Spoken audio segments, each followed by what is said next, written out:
Hello everyone, कैसे हैं आप सब। बेटा क्लास 12th आपकी हिंदी जो है हिंदी इलेक्टिव, ठीक है। हिंदी इलेक्टिव आपका जो है उसका 2 मई ऑफ 2022 को पेपर है। उसमें आपकी 3 बुक्स हैं। सभी को जैसा पता है कि आपकी कौन कौन सी बुक्स हैं बेटा, एक बार नज़र मार लेते हैं।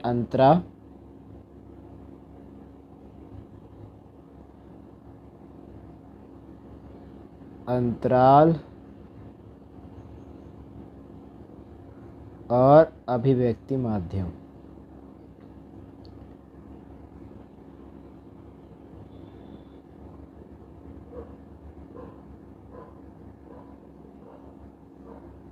ठीक है, अंतराल और अभिव्यक्ति माध्यम। ठीक है, तो आज हम अंतरा से जो है भरत राम का प्रेम कविता का सार और प्रश्न अभ्यास, ठीक है, वो हम पढ़ने जा रहे हैं। 1 शॉट रिवीजन है आपकी। तो चलिए शुरू करते हैं। देखो, अंतरा भाग 2, क्लास 12th, भरत राम का प्रेम। किसने लिखा है ये? तुलसीदास जी ने ये कविता लिखी है। तो क्या कविता का पहला पद है? पुलिक शरीर संभाभाए ठाड़े, नीरज नयन नेह जल बाड़े, कहब मोरे मुनिनाथ निबाहा, एहि ते अधिक कहूँ मैं काहा, मैं जनाऊँ नीज नाथ सुबाहु, अपराध एहु पर कौन न काऊ, मोह पर कृपा स्नेह विशेषी, खेलत खुनीस न कबहु देखी, शिशुपन ते परिहेरु न संगु, कबहु न मोर मन बंगु, मैं प्रभु कृपा रीति जिये जोही, हारहु खेल जीता वही मोही, महु सने बस सन्मुख कही न बैने, दर्शन त्रिपुर न आजू लगी, प्रेम प्यासे नैन। तो बेटा ये जो है तुलसीदास जी ने जो लिखा है भरत प्रेम, ठीक है, भरत राम का प्रेम जो है ये रामायण से लिया गया है। जैसा कि आप सब ने रामायण सभी ने देखी होगी ज़्यादातर, और अभी तक चलती आ रही है, घरों में भी चलती है। तो रामायण के अंदर जो है दशरथ जी के 4 पुत्र थे, ठीक है, राम लक्ष्मण भरत और शत्रुघ्न। उसमें से छोटा भाई जो था, सबसे छोटा भाई जो था लक्ष्मण, वो अपने बड़े भाई राम के प्रति बिल्कुल समर्पित था, ठीक है, मतलब राम भगवान ही उसके लिए सब कुछ थे। पर चारों भाइयों में श्री राम को सबसे ज़्यादा अधिक प्रिय कौन था? भरत। कौन था? भरत। तो भरत और राम के बीच बचपन से लेके एंड तक जो जो वार्ता हुई, जो जो उन्होंने क्रियाएं करी, जो जो उनके बीच प्रेम संबंध हुआ, कैसा उनका प्रेम संबंध था, वही इस कविता के अंदर दर्शाया है। ठीक है, तो देखो, पुलिक शरीर संभाभाए ठाड़े, नीरज नयन नेह जल बाड़े, कहब मोर मुनिनाथ निबाहा, एहिते अधिक कहो मैं काहा, मैं जानऊ निज नाथ सुबाहु, अपराधीहु पर कहो न काहू, मुँह पर कृपा स्नेहु विशेषी, खेलत खुनिस न कहू देखी, शिशुपन ते परि रहेहु न संगु, कबहु मोर मन बंगु, मैं प्रभु कृपा रीति जिये जोही, हारे हो खेल जिता वही मोही, महु सने बस सन्मुख कहीं न बैने, दर्शन त्रिपुत न आजू लगी, प्रेम प्यासो नैन। ठीक है, तो इसका सार क्या कहता है? देखो क्या मतलब है इसका। ये उस समय की बात है जब भरत वशिष्ठ मुनि और कुछ स्नेह जानों के साथ राम से मिलने के लिए वन जाते हैं।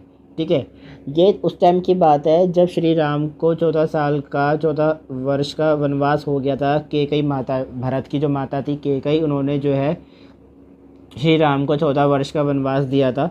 ठीक है, जिस कारण भरत जी जो है अपनी माता से कुपित हो गए थे। तो उन्होंने क्या कहा, उनकी माता की मंशा ये थी कि उनका जो बेटा भरत है उसको राजगद्दी मिले और राजपाट मिले। पर भरत अपने बड़े भैया यानी श्री राम से प्रेम करते थे और वो चाहते थे कि ये राजपाट वो ही संभाले।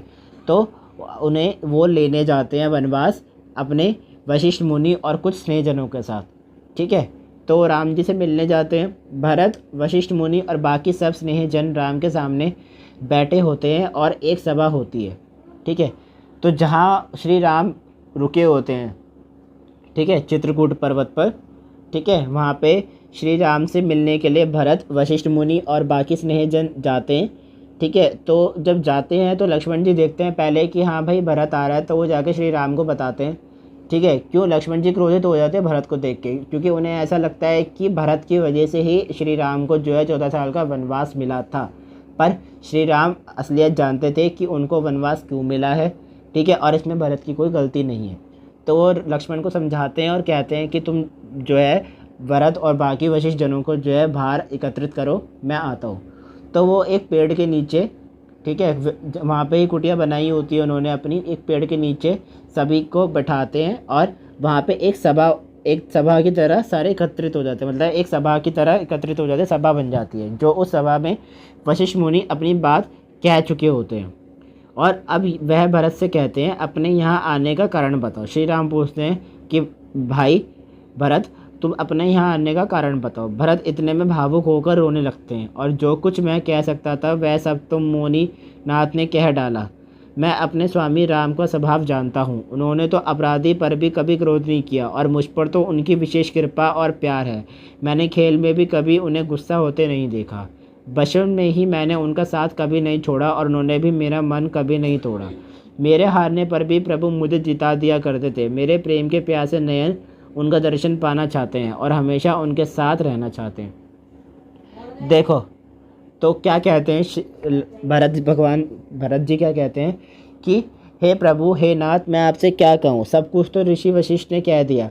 मैं आपके साथ रहना चाहता हूँ, मैं आपके सानिध्य पाना चाहता हूँ। ठीक है, श्री राम का मैं स्वभाव जानता हूँ, मैं अपने भगवान का, वो अपना भगवान मानते हैं श्री राम को, कहते हैं कि मैं अपने स्वामी का स्वभाव जानता हूँ, उन्होंने तो कभी अपराधी पर भी क्रोध नहीं करा, उनकी तो विशेष कृपा है मेरे पे, मतलब वो मेरे से बहुत प्यार करते हैं, उनको तो मैंने कभी गुस्सा तक नहीं होते देखा। खेल में भी गुस्सा, जैसे हम 4 भाई खेल रहे हैं, ठीक है, किसी एक को गुस्सा आ गया, तीसरे को गुस्सा आ गया, उन्हें उसमें से, लेकिन श्री राम को कभी गुस्सा होते हुए नहीं देखा। बचपन में ही वो उनके साथ रहते थे, भरत और राम दोनों बचपन से ही साथ रहते थे और उनका मन जो है राम का भरत में और भरत का राम में लगा रहता था। अगर कभी भरत हार भी जाता था तो श्री राम उसे जिता दिया करते थे। बचपन से ही उनका साथ कभी नहीं छोड़ा, मेन मन भी कभी नहीं तोड़ा। ठीक है, अगर यदि भरत हार भी जाते थे तो श्री राम उन्हें जिता दिया करते थे। मेरे प्रेम के प्यासे नयन मेरे भगवान के, मेरे श्री राम के दर्शन पाना चाहते हैं। विधि न सकेहु सही मोर दुलारा, बिजु जननी जिस पारा। येहु कहत मुहि आजु न शोभा, अपनी समुझ साधु सुच को भा। मातु मंदी में साधु सुचाली, उर अस आनंद कोटि कुचाली। फराह की कोदब बाली सुशाली, मुग्धा प्रसव की संबुक काली। सपने हूँ दोषक लेसु न काहू, मोर अभाग उदति अवगाहू। बिनु समझे निज अग परिपाकु, जा रही हूँ जाय जननी कह काकू। हृदय हेरि हारेउ सब ओरा, एक ही बात भलई मल मोरा। गुरु गोसाई साहिब सिय रामू, लागत मोहिनिक परिणामु। साधु सभा गुर प्रभु निकट कहो, सुजल अति बाहु। प्रेम प्रपंचु की झुटफुर, जानहि मुनि रघुराहु। इस पद में कवि क्या कहते हैं तुलसीदास जी, यहाँ वो कह रहे हैं कि भरत कहते हैं मुझे श्री राम से इतना प्रेम है कि विधाता को यह सहन नहीं हुआ। ठीक है, भरत जी कहते हैं कि मुझे श्री राम से इतना प्रेम है, विधाता को ये तक सहन नहीं हुआ कि उन्हें माता के बहाने और मेरे और प्रभु राम के बीच दूरी पैदा करनी पड़ी। विधाता तो मतलब वो अपनी माँ को भी, भरत का दिल देखो कितना बड़ा है, वो अपनी माँ को भी कोष नहीं दे रहे, वो सीधा विधाता को ही दोष दे रहे हैं कि विधाता से ये सहन नहीं हुआ कि उनके और श्री राम के बीच में दूरी पैदा कर दी उनकी माता के बहाने। ये भी कहना आज मुझे शोभा नहीं देता, क्योंकि अपनी समझ से कौन साधु और पवित्र हुआ है। आधार जिसको पूरी दुनिया पवित्र माने, असल में वही पवित्र होता है। अगर मैं कहूँ कि मैं ही सही हूँ तो यह सही बात नहीं होगी। इसका मतलब ये है कि भरत जी कहते हैं कि मैं ये भी, अगर मैं ये चीज़ कहता हूँ कि मेरी माता के बहाने ही मुझे और मेरे राम के बीच जो है विधाता ने दूरी पैदा कर दी, तो मैं अगर ये कहता हूँ तो ये भी सही नहीं होगा। क्यों?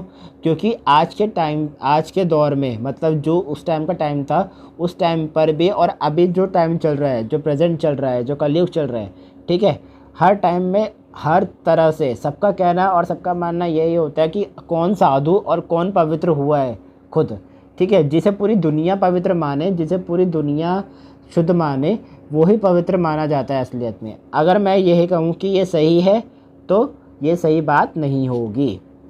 माता निज है और मैं सच्चा। श्री भरत जी कहते हैं माता निज है और मैं सच्चा साधु हूँ, ऐसा विचार हृदय में लाना ही करोड़ों दुचारों के समान है। अगर मैं कहूँ कि मेरी माता नीच है और मैं सच्चा साधु, तो ये भी अनुचित होगा। यही जो उनकी मंशा है, यही जो उनके विचार है भरत जी के, यही श्री राम को अति प्रिय लगते हैं, इसलिए वो श्री राम के अति प्रिय भाई माने जाते हैं। भरत के आते ही क्या कौरव की बाली अच्छा धान दे सकती है? क्या काला धोगा श्रेष्ठ मोती दे सकता है? अर्थात जो दुराचारी माता है उसका पुत्र तो दुराचारी ही होगा। ये सब कौन कह रहा है यहाँ पे? ये लक्ष्मण जी कह रहे हैं कि क्या भरत के आते क्या कौरव की बाली अच्छा धान दे सकती है? ठीक है, अगर क्या अर्थात क्या हुआ, मतलब क्या मतलब हुआ इसका कि एक दुराचारी माता का पुत्र भी दुराचारी ही होगा। अब भरत खुद को दोषी मानते हुए अपनी बात कह रहे हैं, मैं अपने सपने में भी किसी को दोष नहीं देना चाहता, क्योंकि जो कुछ भी हुआ है वह मेरे अब भाग्य के समुद्र के कारण ही हुआ है। मैंने अपने पापों का परिणाम समझे बिना अपनी माता को भला बुरा कहा और उनके हृदय को ठेस पहुंचाई। जब ये वाक्यांश हुआ होता है, जब ये इंसिडेंट, जब ये हादसा हुआ होता है कि जब कैकेयी जी जो है श्री राम को वनवास के लिए भेज देती हैं और श्री राम उनसे आज्ञा लेकर जा रहे होते हैं, जब चले जाते हैं तो कौशल, ठीक है, तो भरत को जो है, भरत अपने मामा के घर गए होते हैं, तो जब भरत को पता चलता है कि श्री राम वनवास जा चुके हैं तो वो तुरंत आते हैं, ठीक है, और वो अपनी माता को भला बुरा कहते हैं, ठीक है। और जब उन्हें सच्चाई का पता चलता है कि इसमें मंत्रा का भी हाथ है, तो वो मंत्रा को भी वहाँ से जो है बहिष्कार, मतलब उसका त्याग करवा देते हैं और वो अपनी माता को बहुत भला बुरा कहते हैं कि आपकी वजह से ऐसा हुआ, मेरा भाई चला गया, ठीक है। तो भरत यही कह रहे हैं कि मैंने अपनी माता को बहुत भला बुरा कहा और उनके हृदय को ठेस पहुंचाई। मैंने ये पाप किए हैं, मेरा भाग्य ही दोषी है। अब मेरा भला कौन कर सकता है? एक ही प्रकार से मेरा भला हो सकता है, श्री राम ही मेरा भला कर सकते हैं। मैं यहाँ सभी बैठे गुरुजनों के बीच जो भी कह रहा हूँ वह मेरा प्रेम या झूठ, इसे तो सिर्फ मुनि वशिष्ठ और श्री राम जानते हैं, ठीक है।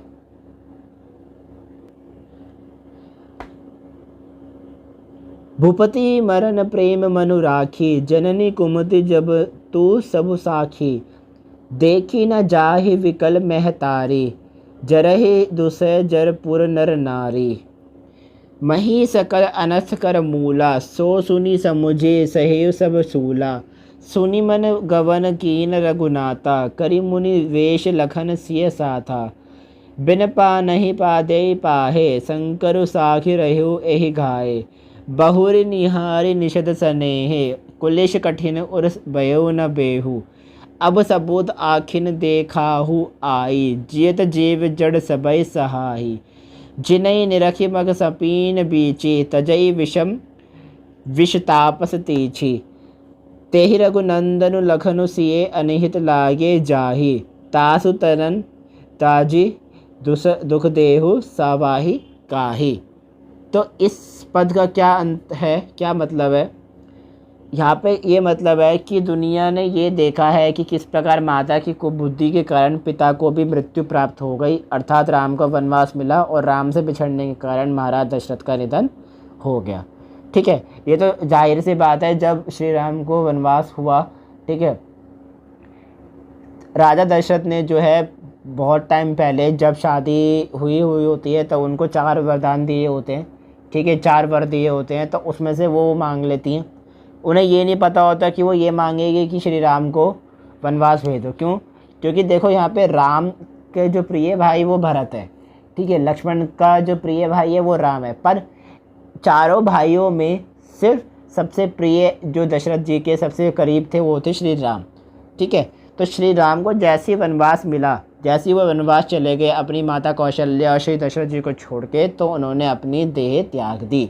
तो यहाँ पे इस लाइन का यही मतलब है कि सिर्फ एक माता की कुबुद्धि के कारण, ठीक है, पिता को भी मृत्यु प्राप्त हो गई, अर्थात राम को वनवास मिला और राम से बिछड़ने का दुख श्री दशरथ जी नहीं सह पाए और उनका निधन हो गया। सभी माताएं राम के वियोग से दुखी हैं और उनका दुख मुझसे देखा नहीं जाता। अवध से सभी नर नारी असहनीय दुख से जल रहे हैं। आगे भरत दुख जताते हुए कहते हैं कि ये सब जो भी अनर्थ हुआ है ये सब मेरी ही वजह से हुआ है। श्री राम लक्ष्मण और सीता जी के साथ मुनियों का वेश धारण करके बिना पैरों में कुछ पहने नंगे पांव ही वन में चले गए। शिव शंकर की इस बात के साक्षी हैं कि इतने दुखों के बाद भी मैं जिंदा हूँ। आगे भरत खुद को कठोर हृदय का बताते हुए कह रहे हैं कि निषाद राज का प्रेम देखकर भी मेरा हृदय नहीं पिघला। वो खुद को दोषी मान रहे हैं कि श्री राम लक्ष्मण और माता जानकी जो है सभी मुनियों को वेश धारण करके मतलब वनवासी कपड़े पहन के बिना पैरों में कुछ डाले नंगे पैर ही जो है वन को प्रस्थान कर गए। और शिव शंकर ही इस बात के साक्षी है कि उन्होंने इतना दुख देने के बाद भी वो फिर भी यानी भरत जिंदा है। वो खुद को ये कह रहा है कि मैंने इतना दुख दिया उसके बावजूद भी मेरी वजह से आपको लोगों को इतना दुख मिला, उसके बावजूद भी मैं इतना खुदगर्ज हूँ और फिर भी मैं जिंदा हूँ।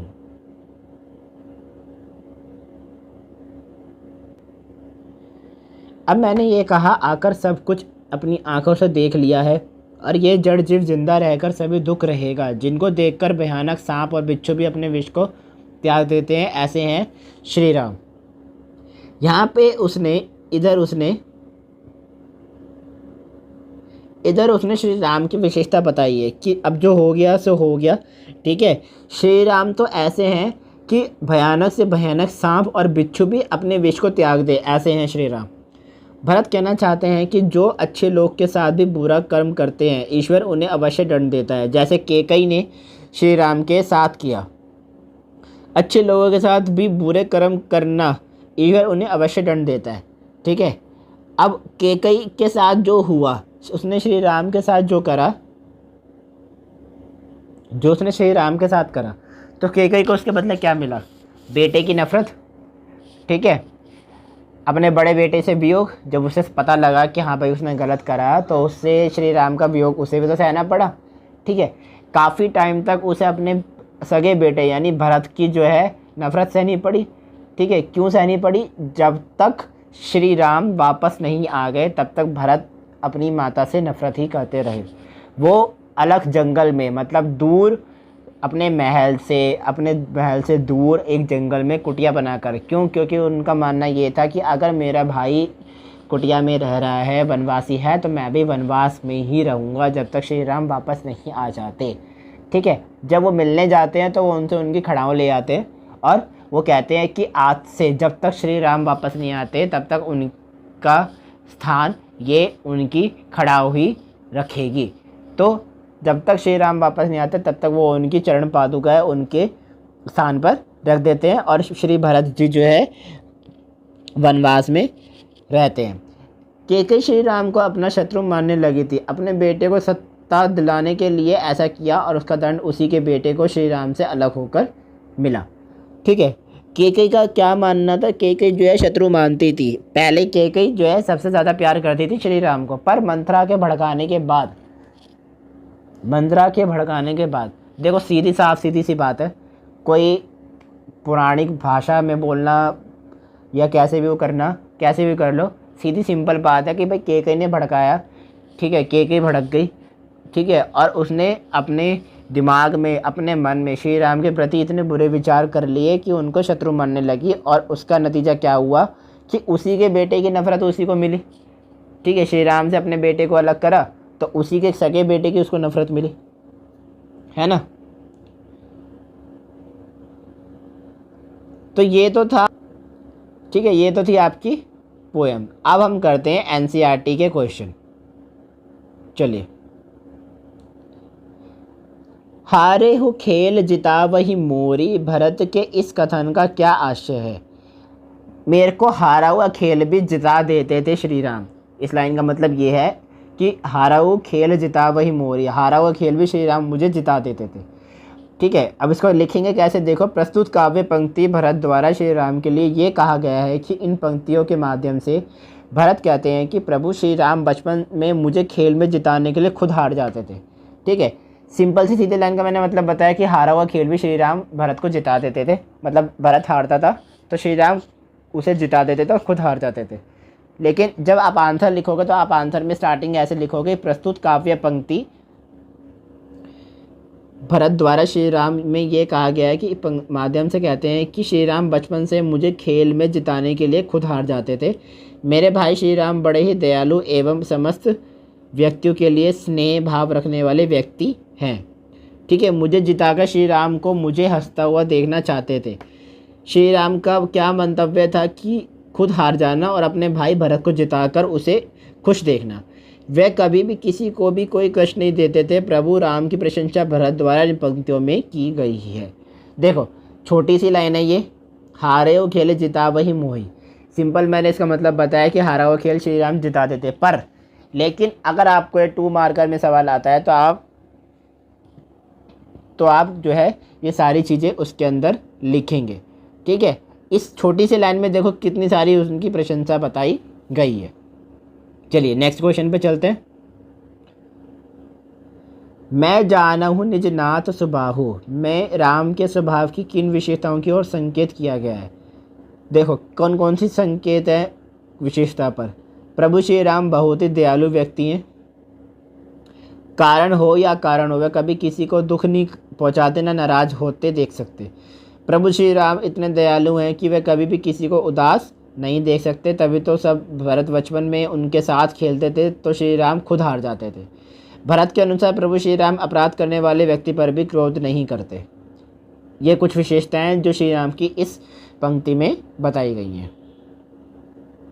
भरत का आत्म परिताप उनके चरित्र के किस उज्जवल पक्ष की ओर संकेत करता है। जब प्रभु श्री राम को वनवास जाना पड़ा, इसके पीछे सबसे बड़ी वजह माता कैकेयी थी। ठीक है, माता कैकेयी अपने पुत्र भरत को अयोध्या का राजा बनाना चाहती थी और इसी वजह से उन्होंने दशरथ से राम को वनवास भेजने के लिए कहा था। जब राम वनवास जा रहे थे तो सभी लोग भरत को ही दोषी मान रहे थे। क्यों भाई? ऑब्वियस है, जब भरत की माता ने यानी माता कैकेयी ने श्री राम को वनवास दिया,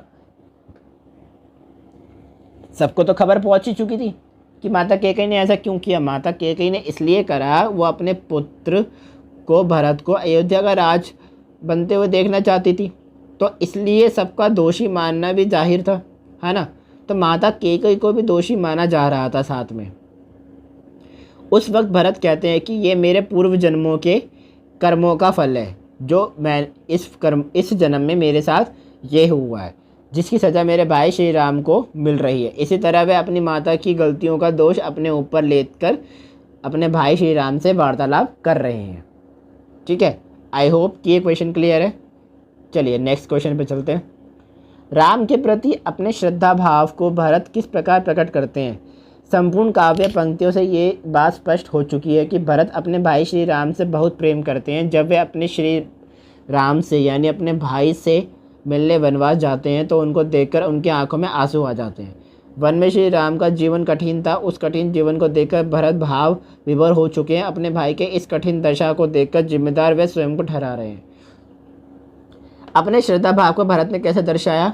वो राम से मिलने गए, उनको देखते उन भावुक हो गए। क्यों? क्योंकि एक तो उन्हें ये लग रहा था कि उनके वजह से वनवास गए, प्लस जब उन्होंने अपने भाई को वनवासी के वेश में देखा, ठीक है, वो सब काम करते हुए देखा जो एक वनवासी करता है, तो उनका मन विभोर भाव, ठीक है, ग्लानि इत्यादि से भर गया और उनकी दशा को देखकर वो स्वयं को अपने आप को जिम्मेदार ठहराने लग गए। मही सकल अनर्थ कर मूला पंक्ति द्वारा भरत के विचारों भाव को स्पष्टीकरण कीजिए। क्या मतलब है इस पंक्ति का? भरत स्वयं को इस संपूर्ण सृष्टि में हो रही घटनाओं का जिम्मेदार मानते हैं। प्रभु राम के वनवास जाने का कारण भी भरत स्वयं को मान रहे हैं। ठीक है, स्वयं को मान रहे हैं और उस अपराध बोध से वह इस कदर डूब गए हैं कि उनके दुख को शब्दों में व्यक्त करना नहीं जा सकता। यहाँ भरत के सहृदय व्यक्तित्व का बोध होता है। भरत का मानना है कि पूरे सृष्टि में जो कुछ भी हो रहा है, संपूर्ण सृष्टि में जो कुछ भी घटनाएं हो रही है, उन सब का कारण कौन है? भरत खुद है। ठीक है, उन्हें मतलब वो इस तरह ग्लानि में भर गए हैं, इस तरह वो बिल्कुल अपने आप को जो है कोस रहे हैं कि मतलब पूरी सृष्टि में जो कुछ भी अनर्थ हुआ है, जो कुछ भी मेरे भाई श्री राम को सहना पड़ा है सब मेरी वजह से हुआ है, वो सब चीज़ को अपने आप को जिम्मेदार ठहरा रहे हैं। प्रश्न नंबर 6, फरई की कोदब बाली सुशाली, मुक्ता प्रसव की सबुख काली, पंक्ति में छिपे भाव और शिल्प सौंदर्य को स्पष्ट कीजिए। तो इसका छिपा भाव और क्या शिल्प सौंदर्य है? पंक्तियों का भाव ये भरत कहते हैं कि यदि मैं अपने माँ पर कलंक लगाऊंगा और स्वयं को साधु सिद्ध करूंगा तो ये संभव नहीं है। ठीक है, फरई की कोदब बाली सुशाली, मुग्धा प्रसव की सबुक काली, मतलब ये है कि अगर वो स्वयं को इतना दोषी ठहरा रहे हैं लेकिन अपनी माँ के प्रति अभी भी उनके मन में सम्मान और प्रेम है, इसलिए वो कह रहे हैं कि यदि मैं अपनी माँ को कलंक लगाता हूँ और स्वयं को साधु सिद्ध करता हूँ तो ये भी गलत होगा। क्यों? क्योंकि हर कोई साधु नहीं होता। ठीक है, हर कोई पवित्र नहीं होता। जिसे पूरी दुनिया साधु पवित्र कह दे वही असल में पवित्र है, चाहे वो ना हो। लेकिन जो ज़माना कह दे, देखो भगवान के टाइम पे भी क्या था कि भैया जो ज़माना कह दे वही सही है। ठीक है, देखो ये तो भरत और राम प्रेम का वाक्यांश है। एक आपने एक इंसिडेंट और देखा होगा रामायण में कि जो है जब रामायण में श्री राम लक्ष्मण सारे सीता जी सहित वापस आ जाते हैं तो एक धोबी वाला सीक्वेंस होता है कि भाई धोबी जो है अपनी पत्नी पे जो इल्ज़ाम लगाया था। ठीक है, तो फिर वही सीता जी पे भी लग जाता है कि भैया रावण के यहाँ रह के आई थी सीता जी। तो जो ज़माना कहता है वही राजमहल और श्री राम को मानना पड़ता है। इस वजह से जो है ज़माने में एक अच्छा उदाहरण पैदा हो, इस वजह से श्री राम जो है माता सीता का क्या कर देते हैं? त्याग कर देते हैं, है ना। तो वही बात है कि यदि अपनी माँ पे वो कलंक लगाते हैं तो और स्वयं को साधु सिद्ध करते हैं तो वो भी संभव नहीं होगा, ये वो भी सही नहीं होगा। क्यों? क्योंकि कहीं ना कहीं भरत भी कहीं ना कहीं गलत होंगे, ऐसा उनको लग रहा है। तो ये था आज का आपका भरत प्रेम का जो है कविता का सार और उसकी आपकी एनसीईआरटी के क्वेश्चन। आई होप कि आपको ये वीडियो अच्छी लगे। वीडियो अच्छी लगे तो वीडियो को लाइक कर देना, शेयर कर देना, कमेंट कर देना। Do not forget subscribe your channel. Thank you. तब तक के लिए बाय बाय। मिलते हैं आपके नेक्स्ट चैप्टर 12 मास के साथ। उसमें भी आपको सारा सारांश बताऊंगा, व्याख्यांश बताऊंगा और उसके एनसीईआरटी क्वेश्चन जो है वो भी मैं आपको साथ साथ कराता रहूँगा। और कोशिश करूँगा कि आपका मैं हिंदी का सिलेबस ये 2 तारीख से पहले कंप्लीट करा दूँ। और कुछ इम्पॉर्टेंट मिलेगा मुझे इस चैप्टर से रिलेटेड या आपके हिंदी के पेपर से रिलेटेड तो मैं वो भी आपको ज़रूर बताऊँगा। Thanks for watching this video. If you like this video please like, share, comment and do not forget subscribe your channel. Thank you.